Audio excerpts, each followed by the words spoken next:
Postulates and theorems.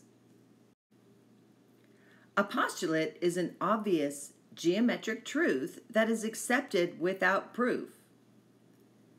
Postulates are assumptions that do not have counterexamples.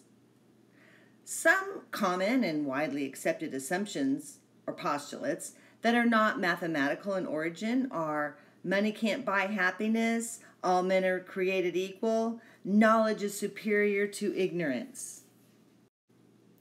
The properties of algebra are also called the postulates of algebra and are used in geometry proofs. These examples are also known as the postulates of equality. We have the reflexive property of equality, the symmetric property of equality, and transitive property of equality are used very often. Also, the postulates of operations, or the operation properties that we use in algebra, like commutative property, associative property, and distributive property. Euclid based his study of geometry on the following postulates. He accepted these statements to be true without proof. 2 points determine a line segment. A line segment can be extended indefinitely along a line. A circle can be drawn with the center and any radius. All right angles are congruent, and more.